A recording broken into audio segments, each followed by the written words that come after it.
Hello friends, very good morning. Welcome to IAS Darbar. कौन कौन लोग लाइव डिस्कशन में जुड़ चुके हैं करंट अफेयर्स के? चलिए स्टार्ट करते हैं। This is our 19th episode. जिन लोगों ने भी इस एपिसोड को, इससे पहले एपिसोड्स को नहीं देखा है, वो उसको कंप्लीट कर लेंगे, राइट? तो अभी हम लोग स्टार्ट करने जा रहे हैं आज का एपिसोड। इसमें काफ़ी अच्छे अच्छे करंट अफेयर्स के न्यूज़ हैं। आई होप आप लोगों को जो भी न्यूज़ अभी तक मैं बता रही हूँ उससे कुछ फ़ायदा तो लग रहा होगा।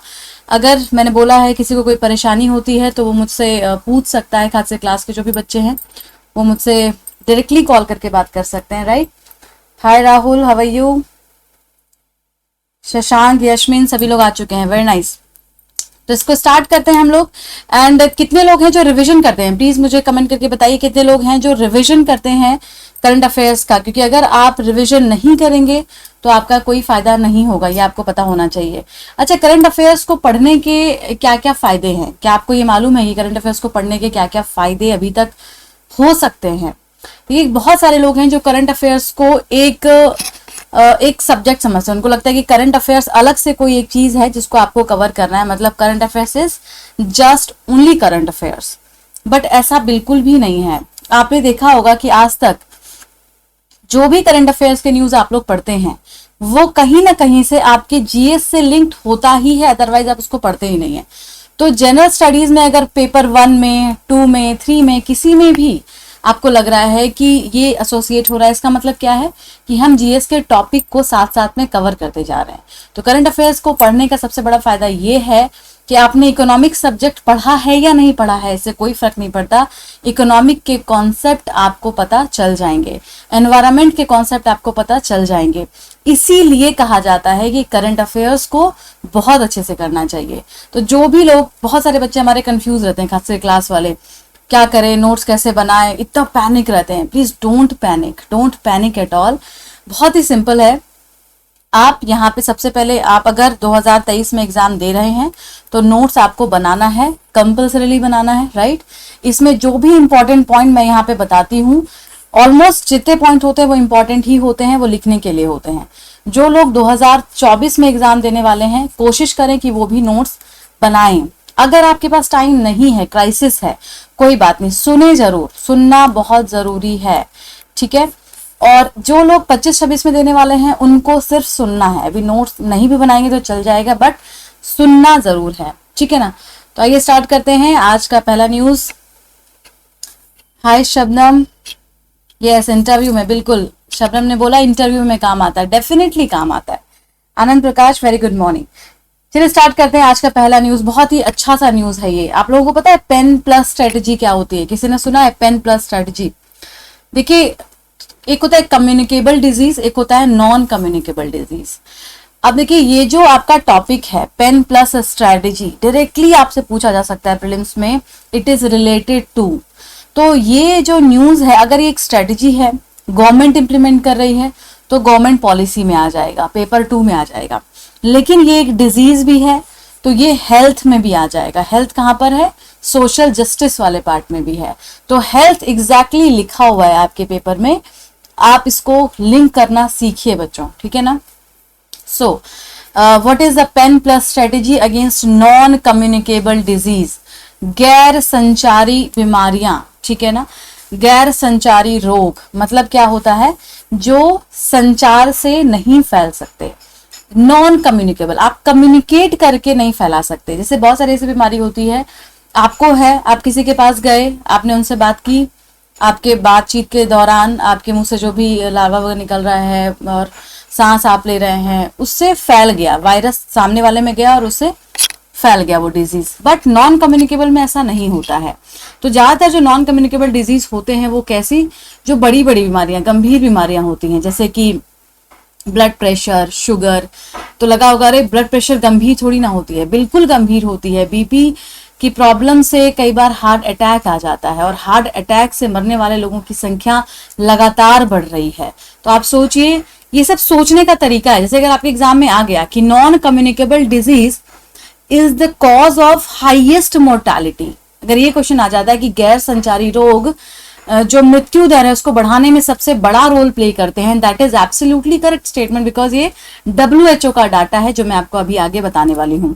तो ठीक है, नॉन कम्युनिकेबल डिजीज को रोकने के लिए एक स्ट्रेटेजी लाई जा रही है, pan plus strategy.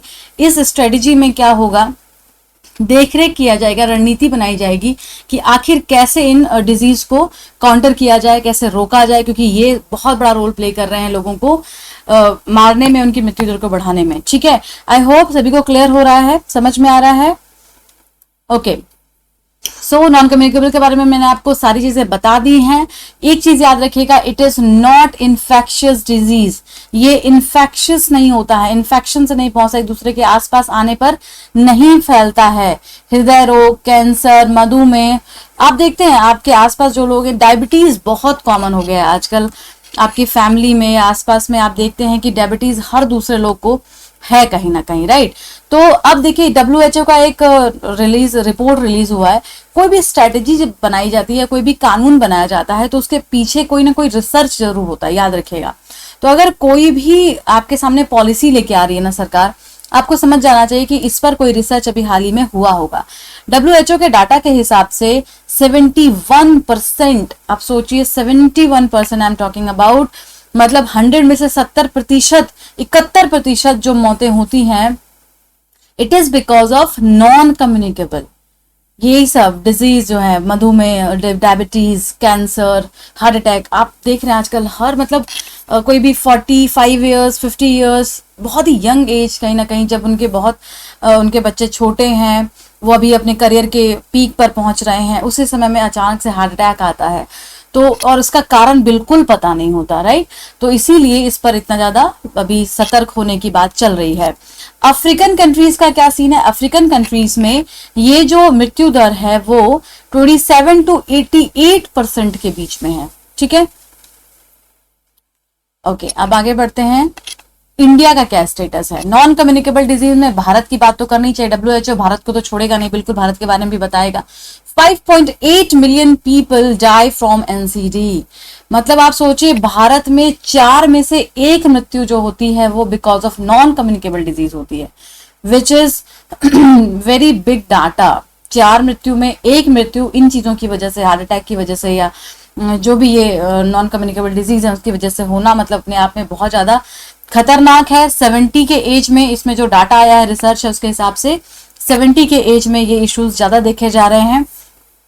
It is increase in the contribution of NCDs from 30% of total disease burden. Daily, आपने सुना है, डेली एक रिपोर्ट आती है, डिसएबिलिटी एडजस्टेड लाइफ ईयर्स, विकलांगता समायोजित जीवन वर्ष। Daily in 1990s it is 55% in 2016 and also increase in the proportion of death due to NCDs. ये डाटा है, देखिए ये डाटा जो है इसको याद रखना थोड़ा सा मुश्किल है, मैंने देख ले दिया, आप में से अगर कोई नोट डाउन करना चाहे कर सकता है। इसका यूज कहां पर होगा? मेंस की आंसर राइटिंग में, जब आप उत्तर लेखन करते हैं ना, वहां पे आप अगर याद रख पाए, जो कि एग्जैक्टली डाटा याद रखना मुश्किल होगा, बट डेली का रेफरेंस दे सकते हैं, WHO का रेफरेंस दे सकते हैं, 71% जो डाटा मैंने बताया उसका रेफरेंस दे सकते हैं, या ये जो आपका 1 out of 4 ये वाला डाटा आप लिख सकते हैं। तो आप ऐसे डाटा को यूज कीजिए जो आपके लिए याद रखना भी आसान हो। एक बात और, प्लीज कोई भी इतना स्मार्ट ना बने कि वो कुछ भी डाटा लिख दे और वो बोले कि WHO ने कहा था। तो बिल्कुल भी ऐसी गलती ना करें, क्योंकि अगर आपके अगले आंसर पे कोई सेम आंसर लिख रहा हो और उसने एग्जैक्ट डाटा दे दिया, तो फिर एग्जामिनर हो सकता है कि रीचेक करे, राइट। तो इसीलिए डाटा जब भी देंगे थोड़ा सा सतर्क होकर के अप्रॉक्स दे सकते हैं, अप्रॉक्स जरूर लिखें कि हाँ अप्रॉक्स ये चीज है, अगर एग्जैक्ट है तो बहुत अच्छी बात है। Okay, very good morning Sonu, Sadia, very nice, very good morning. आप सभी लोग देख रहे हैं, न्यूज समझ में आ रहा है? कोई क्वेरी हो तो पूछ भी सकते हैं।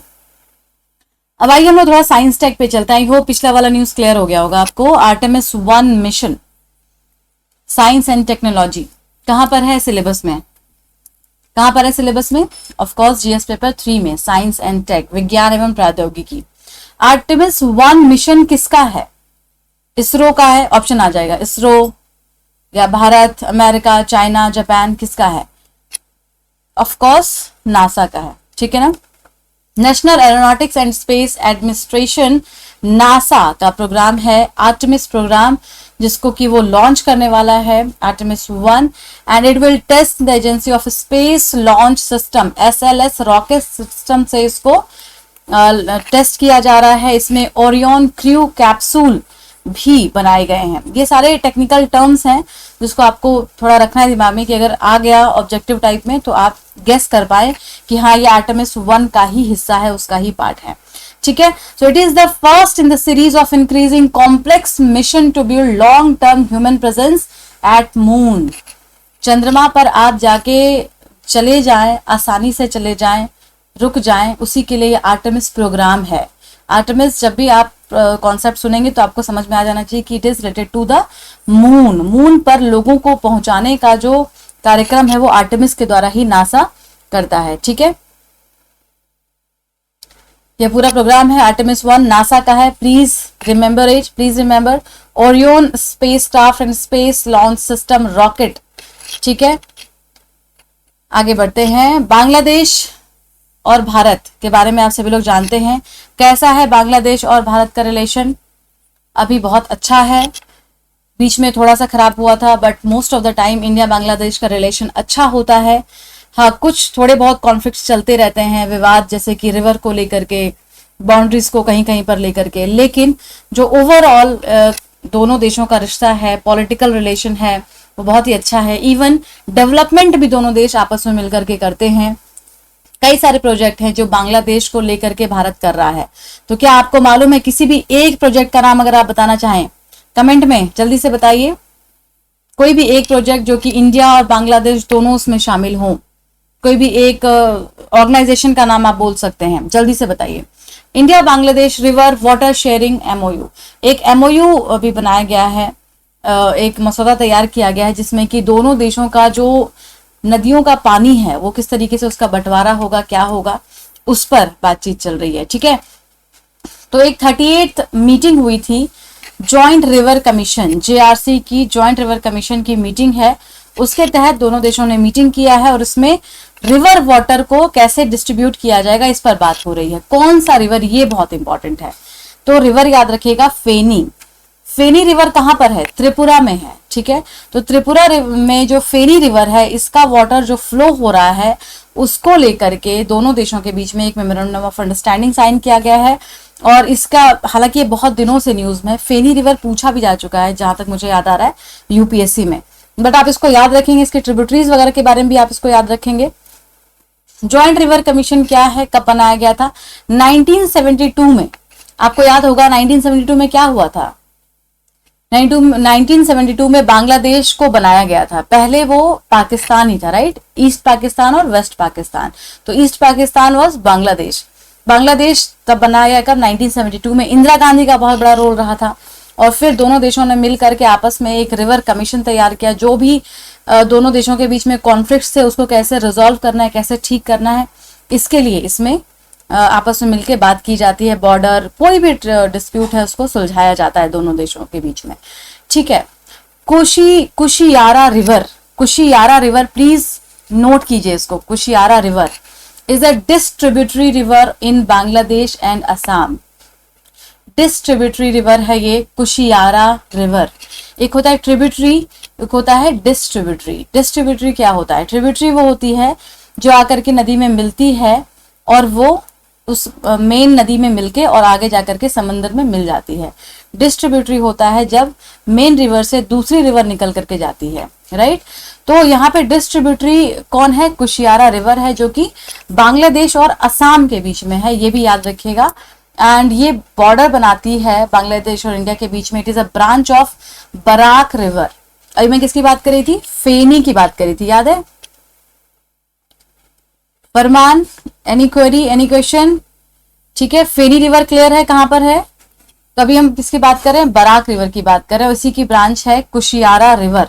ठीक है, now the water of the Kushiyara pick up tributaries from Manipur, Mizoram and Assam. ठीक है, ये सारे स्टेट्स में है, बट आपको याद रखना है कि कुशियारा रिवर किसकी डिस्ट्रीब्यूटरी है। मैत्री सेतु, अगर क्वेश्चन आ जाता है मैत्री सेतु कहां पर बना है, कौन से रिवर पर है, कौन से देश के बीच में है, तो याद रखिएगा 1.9 किलोमीटर मैत्री एक ट्रेन का भी नाम दिया गया था, इंडिया से बांग्लादेश में चलने वाली 1.9 किलोमीटर लॉन्ग ब्रिज है मैत्री सेतु। सेतु मतलब पुल होता है, ठीक है, सेतु पता है ना, सभी ने रामायण में सुना है। तो ये लॉन्ग ब्रिज है over the Feni river, Feni river पर मैत्री सेतु है, लिख लीजिए। क्या किसी को पूछना पड़ेगा कि इसमें से कौन सा पॉइंट नोट करें? मैं बताती जा रही हूं, मैत्री सेतु याद रखिए। भाई कुछ क्वेश्चन सॉल्व करते हैं, ऑब्जेक्टिव क्वेश्चन, फटाफट बताइए इसका आंसर। तीस्ता रिवर पर है, consider following statement, Teesta river is a tributary of Ganga river, do you think so? जो तीस्ता रिवर है वो ट्रिब्यूटरी है गंगा रिवर की, आपको क्या लगता है सही या गलत, क्या है statement? It originates in the Himalaya in Sikkim and flows to the south through Assam before entering Bangladesh. जल्दी बताइए, क्या ये ओरिजिनेट होती है हिमालय में in Sikkim and flows to the south through Assam and before entering Bangladesh? Answer बताइए क्या है इसका। तीस्ता रिवर के बारे में आपसे क्वेश्चन पूछा गया है और ध्यान दीजिएगा क्वेश्चन में क्या पूछा गया है, इनमें से कौन सा कथन सत्य नहीं है, राइट? कौन सा कथन सत्य नहीं है आपसे ये पूछा गया है। प्लीज मनीषा आंसर रिव्यू करना चाहेंगी आप? आपसे पूछा गया है कौन सा स्टेटमेंट सही नहीं है। बाल कुमार का आंसर है ए, सादिया ने बी बताया। क्या आप लोग क्वेश्चन को समझ पा रहे हैं? मैंने आपसे पूछा इन दोनों स्टेटमेंट में कौन सा गलत स्टेटमेंट है। तो कितने लोगों को लगता है कि तीस्ता रिवर जो है वो गंगा की ट्रिब्यूटरी है? कितने लोगों को लगता है कि Teesta river is a tributary of Ganga? सभी लोग अपना आंसर, कुछ लोग बी बोल रहे हैं, कुछ लोग ए बोल रहे हैं, कुछ लोगों को ए गलत लग रहा है, कुछ लोगों को बी गलत लग रहा है। ओके ठीक है, तो यहाँ पे ध्यान से देखिए, साउथ थ्रो वेस्ट बंगाल, यहाँ पे क्या लिखा है? Himalaya in Sikkim and flows through south through Assam before entering Bangladesh. ध्यान दीजिएगा, बट इसमें दोनों स्टेटमेंट इनकरेक्ट है। सी इसका आंसर है, बिकॉज पहला वाला जो स्टेटमेंट है उसमें ये ट्रिब्यूटरी ब्रह्मपुत्रा की है, तो बहुत सारे बच्चों ने गेस कर लिया था। कुछ लोगों को ये लग रहा था कि गंगा की ट्रिब्यूटरी तीस्ता है, बिल्कुल भी नहीं है ऐसा। क्या कभी भी आपने बचपन से याद किया? गंगा की ट्रिब्यूटरी तो आप बचपन से याद करते हैं। तो ये ब्रह्मपुत्रा की ट्रिब्यूटरी है and it is originate in the Himalaya near Chungthang Sikkim south through West Bengal. यहाँ पे क्या लिखा गया था वहां क्वेश्चन में? इसको असम किया गया था, जबकि ये वेस्ट बंगाल है। तो ऐसी छोटी छोटी गलती होती है और हमारे क्वेश्चन गलत हो जाते हैं। जिनका ए था वो भी अपनी जगह पर सही थे, क्योंकि उनको ऐसा लगा।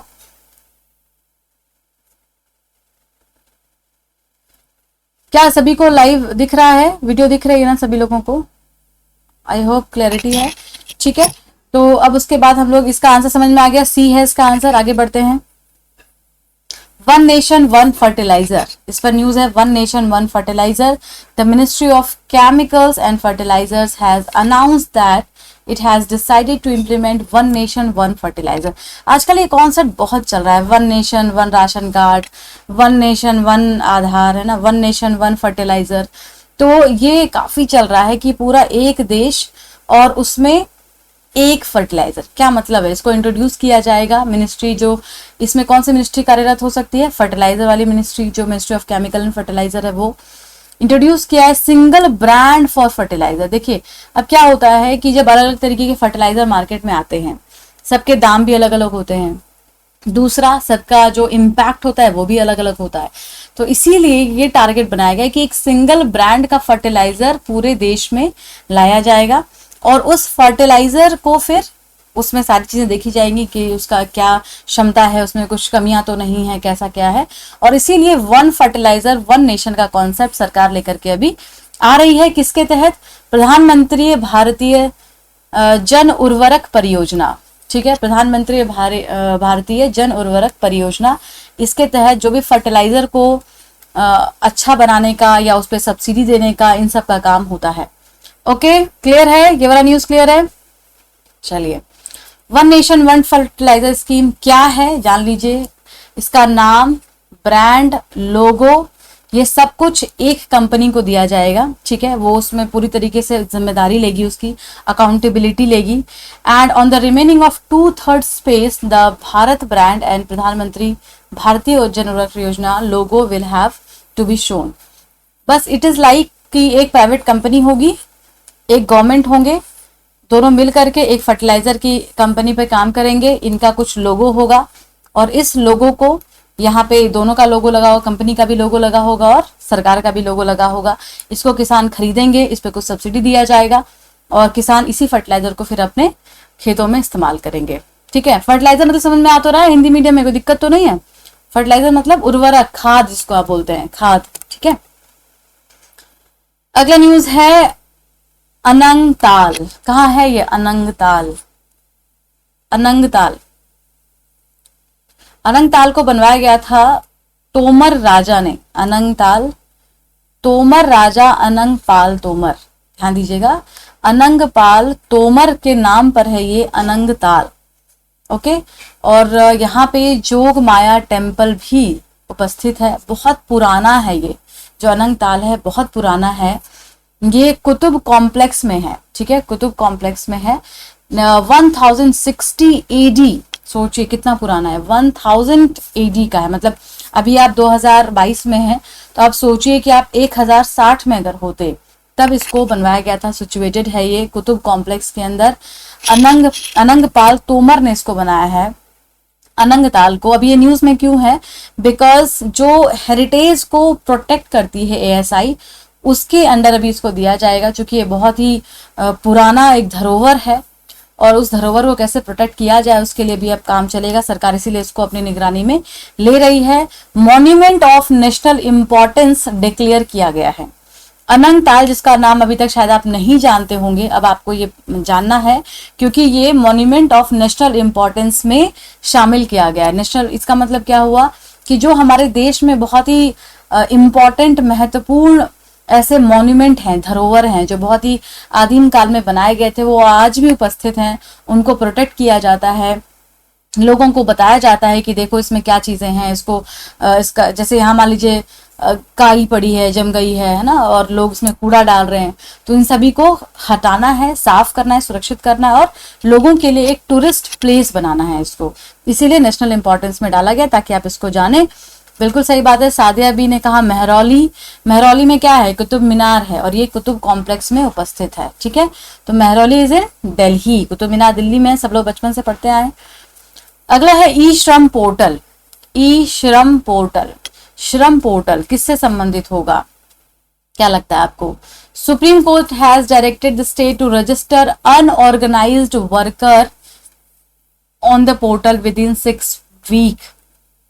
अनऑर्गेनाइज्ड वर्कर्स, जितने भी लोग फॉर्मल सेक्टर में नहीं हैं, अनऑर्गेनाइज्ड सेक्टर में काम कर रहे हैं, उनको इस पोर्टल में जल्द से जल्द सभी का नाम चढ़ाना होगा, सारे राज्यों को। ये सुप्रीम कोर्ट का ऑर्डर है। तो इसी में ई श्रम पोर्टल, और अच्छे से जान लीजिए, इट इज अ इनिशिएटिव। इसमें क्या होगा कि जितने भी लोग जिनको सोशल सिक्योरिटी नहीं मिलता, जैसे आपको एग्जांपल समझाती हूँ, जब कोरोना आया था तो क्या हुआ कि बहुत सारे ऐसे लोग जो ठेले वगैरह पे अपना ठेला रखते हैं, या डेली वर्कर हैं, डेली कमाने के लिए जाते हैं, या जो भी ऐसे इंडस्ट्रीज वगैरह में काम करते हैं वर्कर, जिनका कहीं कोई ऐसा रिकॉर्ड नहीं है या उनको कोई सोशल सिक्योरिटी बेनिफिट नहीं दिया जाता है कि अगर आप मान लीजिए आपकी नौकरी गई तो 20 दिन तक आपको कुछ सिक्योरिटी दिया जाएगा, या आप अगर हॉस्पिटल गए हैं तो हॉस्पिटल का खर्चा सरकार या कंपनी उठाएगी। तो जिनके पास ऐसी कोई भी अपनी सिक्योरिटी के लिए स्कीम नहीं है, वही और अनऑर्गेनाइज्ड वर्कर्स होते हैं, और इनका पूरा एक डाटा, एक पूरा खाका तैयार किया जाएगा ई श्रम पोर्टल पर, याद रखिएगा।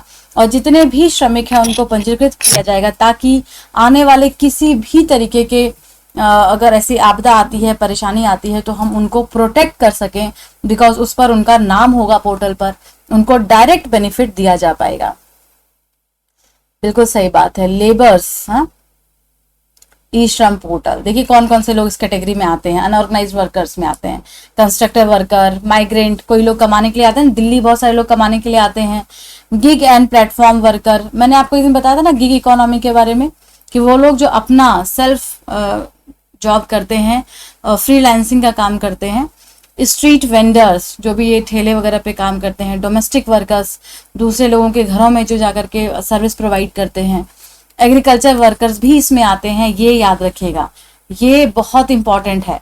अगर आपसे पूछा जाए कि अनऑर्गेनाइज्ड सेक्टर में एग्रीकल्चर वर्कर आते हैं या नहीं, तो बिल्कुल आते हैं, एंड अदर अनऑर्गेनाइज्ड वर्कर्स। ठीक है, तो आई होप क्लियर हो गया होगा। अब एक कैमरे की बात है यहाँ पे, छोटा सा न्यूज है, मैंने कहा आप लोग को बता दूं। ANPR automatic number plate reader, number plate को फट से रीड करेगा ये कैमरा। एक कैमरा बनाया जा रहा है, किसके द्वारा? सड़क परिवहन राजमार्ग मंत्रालय के द्वारा। Ministry of road transport and highway will install in planning to remove all the toll plaza. ये प्लानिंग बन रहा है कि जो टोल पर ये लाइन लगे होते हैं ना, लोग एक के बाद लाइन लगाते हैं, कई सारे एक्सीडेंट्स भी होते हैं, तो टोल प्लाजा को रिमूव कर दिया जाएगा और ये कैमरा लगाए जाएंगे जो नंबर प्लेट्स को रीड करेंगे, उसको देखेंगे और फिर उस पर जैसे भी मान लीजिए किसी से कोई पैसे लेने हैं, टैक्स लेना है या किसी को पकड़ना है, तो सब कुछ इस कैमरे से पॉसिबल हो पाएगा। ओके, क्लियर है सभी को? समझ में आ रहा है? Pawan, Divya, Ankush, Priyanka Mishra, Jean Cash 6, CSA 6। अच्छा देखिए, एक होता है कैश, क्रिस्पर कैश 9, सुना आप लोगों ने? ये वो नहीं है, ये CSA है। एक होता है क्रिस्पर कैश 9, उसमें क्या होता है? It is like a seizure, एक कैंची की तरह होता है। जीन एडिटिंग टूल्स होते हैं कैश 9, लेकिन यहाँ पे जीन CSA 6 क्या है? It is a gene called CSA 6 has been identified in Candida albicans, a fungal species infamous for causing high rates of morbidity। एक जीन है जो मॉर्बिडिटी भी क्रिएट करने के लिए बहुत हाईली रिस्पॉन्सिबल है। मतलब लोगों में एड्स, कैंसर, ऐसी जो प्रॉब्लम्स होती है उसको बढ़ाने के लिए ये जीन पहचान में आया है और इस वजह से ये काफ़ी न्यूज़ में है। इसमें क्या होगा? Under the certain immunocompromised condition AIDS और ड्यूरिंग द कैंसर ट्रीटमेंट। तो कैंसर ट्रीटमेंट या एड्स वगैरह के ट्रीटमेंट के लिए इसका जो पता लगाया गया है ये काफ़ी काम आएगा और इससे बड़ी बड़ी ऐसी जो बीमारियां हैं जो मॉर्बिडिटी क्रिएट करती हैं, जिससे कि सीधे लोग मृत्यु के मुंह में चले जाते हैं, उनको रोका जा पाएगा। कैंडिडा CSA 6 याद रखिएगा आप लोग, CSA 6। अच्छा, बहुत सारे लोग कंफ्यूज होंगे अगर ये एग्जाम में आ गया और यहाँ पे जीन भी लिखा होगा, है ना, जीन भी लिखा होगा CSA 6, तो लोगों को लगेगा कि ये कैश 9 की बात हो रही है। जीन एडिटिंग टूल भी वहां पे ऑप्शन में आएगा, बट आपको ध्यान रखना है कि ये वो नहीं है। ठीक है, तो आज के इतना ही कहते हैं। Thank you so much, keep studying, मिलते हैं फिर। Thank you, thanks lot. कैसा लगा डिस्कशन बताते जाइएगा। Thank you.